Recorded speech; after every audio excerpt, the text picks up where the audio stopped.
Welcome all the student of class ninth. So this is your video of the information technology. So as you know, your new session has started. So this is your new subject, and this is basic subject that you may be aware of that. So this is your part A, employability skills, and in the part A, firstly I am going to start unit 1, that is your communication skill.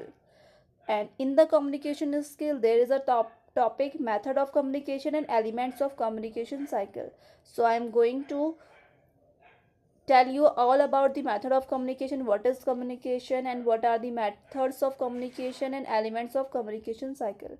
So let's begin. So this is your communication skill. What is communication? Communication होता क्या है? So information जो भी आप communicate कर रहे हो, किसी से आप बातें कर रहे हो, सो तो वो आपकी क्या होती है? कम्युनिकेशन होती है. यानी कि आप साइन से बोल रहे हो, या आप किसी से स्पीक करके, किसी को बोल के कुछ चीज़ें बता रहे हो, किसी को लिख के आप बता रहे हो. So that all is the medium of communication. ये सारे के सारे क्या है? मीडियम हो गए आपके कम्युनिकेशन के. ठीक है. तो अब जब किसी से कम्युनिकेट करोगे तो उसमें क्या क्या मेन चीज़ें आएंगी आपकी? आप क्या करोगे? Sending, receiving end understanding the message और इन्फॉर्मेशन. तो आप क्या करोगे? किसी को मैसेज सेंड कर रहे हो, कोई आपके मैसेज को रिसीव कर रहा है, उसके बाद अगर उसको वो समझ में आता है, so that you can say the communication is done, communication हो चुकी है. Then communication cycle. अब कम्युनिकेशन साइकिल में होता क्या क्या है? फर्स्ट आप क्या करते हो? मैसेज को अपना प्रिपेयर करते हो कि आपको मैसेज भेजना क्या है. Then encoding. फिर आप उसको प्रिपेयर करते हो कि किस तरीके से आप उसे भेजोगे. इनकोड करा आपने, अपनी लैंग्वेज में उसको लिखा, प्रिपेयर करा. देन आप एक चैनल चूज़ करोगे कि आपको किस चैनल के थ्रू आपको भेजना है. जैसे आप व्हाट्सएप अपना यूज़ करते हैं, you all are familiar with the WhatsApp. So आप ये डिसाइड करेंगे ना, अगर आपको किसी को जो इन्फॉर्मेशन देनी है तो आप उसे कॉल करेंगे, या आप उसे मैसेज के थ्रू भेजेंगे, ईमेल के थ्रू भेजेंगे, या आप उसको रिकॉर्ड करके भेजना चाहते हैं. So you have to choose the channel. तो आपने यहाँ पे चैनल चूज़ करा. देन जो रिसीवर है उसके पास रिसीव होगा. ठीक है. तो वो मैसेज को क्या करेगा? डिकोड करेगा.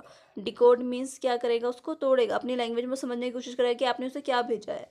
ठीक है. तो उसके बाद वो क्या देगा? फीडबैक देगा. ओके, मतलब फीडबैक मतलब क्या है? एक तरीके का रिप्लाई है. वो आपको रिप्लाई करके बताएगा कि हाँ ठीक है, मुझे मैसेज समझ में आ गया. अगर आप उसने आपको फीडबैक दिया है, so means feedback is the must in the communication cycle का या कम्युनिकेशन प्रोसेस. तो कम्युनिकेशन प्रोसेस आपका तभी कंप्लीट होगा जब आपका फीडबैक आपको मिलता है. Clear? So these all are the communication cycle. First is sender, then message, then encoding, then channel, receiver, decoding and feedback. All these are the cycle or communication process. Now communication style. अब communication किस किस तरीके की हो सकती है? So types of communications are, so you can see here types of communication based on communication channel. एक तो कम्युनिकेशन चैनल पे बेस करता है कि किस तरीके का चैनल आपने चूज़ करता है. एक हो सकता है नॉन वर्बल और एक हो सकता है वर्बली, कि आप किसी से वर्बली बात कर रहे हो. तो नॉन वर्बली जिसमें आप कुछ भी अपने जो है सामने वाले से, आप क्या है साइन के अकॉर्डिंग आप यूज़ कर रहे हो, तो उसे आप क्या बोलोगे? Non verbally. लेकिन वर्बली क्या होगा? जब आप सामने से बात कर रहे हो या किसी को लिख के आप दे रहे हो, तो वो क्या है? वर्बली आपके क्या है? टू टाइप्स के, एक तो ओरल और एक रिटन. तो अब वर्बली भी आपके दो टाइप के हो सकते हैं. तो आप सामने सामने बात करोगे, ठीक है, फ्रंट पे फेस टू फेस बात करोगे, या आप डिस्टेंस पे हो तो आप कॉलिंग पे बात करोगे. तो ये ओरल के टू टाइप्स हो गए. और नेक्स्ट टाइप्स ऑफ कम्युनिकेशन क्या हो गया? Based on style and purpose, कि आप किस तरीके, जैसे आप किसी अपने टीचर से बात कर रहे हो, किसी एग्जीक्यूटिव ऑफिसर से बात कर रहे हो, किसी डायरेक्टर से बात कर रहे हो, तो वो आपका क्या हो जाएगा? Formal communication.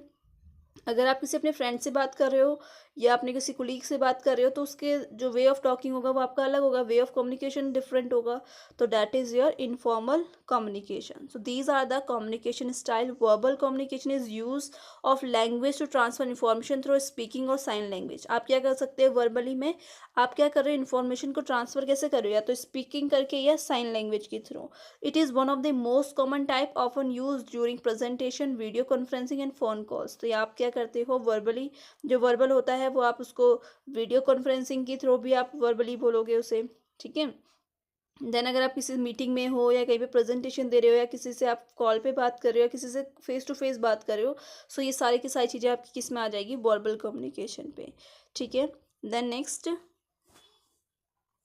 What is non verbal communication? So non verbal communication is the use of body language. यानी कि नॉन वर्बल कम्युनिकेशन का मतलब क्या है? जब आप अपनी बॉडी लैंग्वेज का यूज़ करके किसी को कुछ इन्फॉर्मेशन सेंड करते हो या किसी को आप अपनी बातों को बता रहे हो कि अपनी आइडियाज़ को बता रहे हो। So language, gesture and facial expression to convey information to other. जब हम अपने गेस्चर यानी कि अपने हाथों का यूज़ करते हैं किसी की चीज़ों को बताने के, जैसे आप यहाँ पे पिक्चर में देख सकते हो, देखो साइन लैंग्वेज से यूज़ कर रहे हैं ना ये लोग, साइन लैंग्वेज में बात कर रहे हैं। सो ये आपका क्या होता है, नॉन वर्बली होती है, ठीक है। देन विजुअल कम्युनिकेशन होता है आपका एक, is the act of using photograph. जैसे आप कोई पिक्चर देखते हो या आप कोई मूवी देख रहे हो तो उससे क्या होता है, आपको जल्दी से जो है समझ में आ जाता है। तो ये क्या होता है आपका विजुअल कम्युनिकेशन, जिसमें आप देख के जो है उस चीज़ को समझ सकते हो। देन आपका written communication, you all are familiar with the written communication. For example, जैसे आपको एग्जाम में एक क्वेश्चन पेपर दिया जाता है तो आप उसमें क्या है, अपनी जो भी बातें आप उसको लिख के बता रहे हो, या आप किसी को लेटर लिखते हो तो आप उसमें रिटन कम्युनिकेशन होता है आपका, ठीक है। तो ये सारी चीज़ें क्या हो गई आपकी, written communication is the act of writing, typing और printing symbol like letter and number to convey information. यानी कि आप कुछ राइट कर रहे हो, कुछ टाइप कर रहे हो, या प्रिंट करके आप कुछ चीज़ें बता रहे हो, लेटर को प्रिंट कर रहे हो, ठीक है। तो उसको हम क्या कहते हैं, रिटन कम्युनिकेशन। यानी कि इसमें ये चीज़ ज़रूरी है कि आप अपनी आइडियाज़ को, अपने थॉट को, अपने जो भी आपने सोचा है वो सारी चीज़ें आप किसी और को कन्वे ज़रूर कर रहे हो। ऐसा नहीं है कि आपने जो लिखा वो अपने पास ही रख लिया, तो वहाँ पे कम्युनिकेशन नहीं होगी। जब आप अपनी बातें किसी और को बताते हो, that is your communication. So these are your type of written communication. Then advantages क्या क्या हो सकते हैं रिटन कम्युनिकेशन से। आप खुद सोच के देखो कि रिटन कम्युनिकेशन से क्या होगा, आपके पास प्रूफ रहेंगे, एविडेंस रहेगा, आपके पास एक परमानेंट रिकॉर्ड रहेगा। देन आप प्रेजेंटेशन अच्छे से कर सकते हो। अगर आप रिटन करके कुछ चीज़ बता रहे हो किसी को, तो आप आपके पास प्रेजेंटेशन का वे एक अच्छा रहेगा। देन ईजी सर्कुलेशन, ईजी से वो डॉक्यूमेंट जो है सर्कुलेट हो सकते हैं किसी और के पास भी।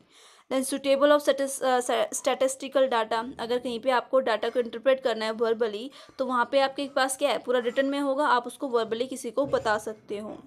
Then disadvantages of written communication, what are the disadvantages of written communication. तो इसके रिटन कम्युनिकेशन की क्या क्या डिसएडवांटेजेस हो सकते हैं। टाइम कंज्यूमिंग है सबसे ज़्यादा। तो अगर आपको कुछ बात बतानी है तो आप क्या प्रेफर करोगे ज़्यादा, कि डायरेक्ट कॉल कर लें, ऐसा तो नहीं आपके लिखने बैठोगे मैसेज को, तो टाइम कंज्यूमिंग होता है। नॉन फ्लेक्सिबल, इसको आप फ्लेक्सिबल भी नहीं है कि आपने कुछ बात बोली आप उसको चेंज भी नहीं कर सकते हो, क्योंकि वो रिटर्न में है तो आप उसको चेंज नहीं कर सकते।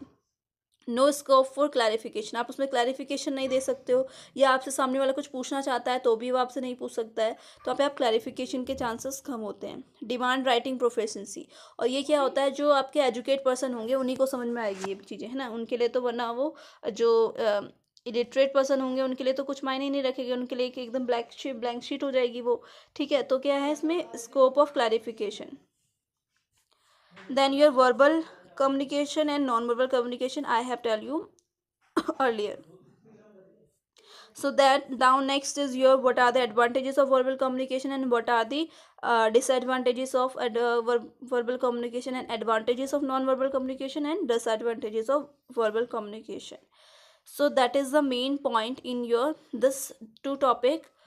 And next of the thing we will do in our online classes. So I hope you understood my point, and I am requesting all of you student, you have to take online classes properly and regularly.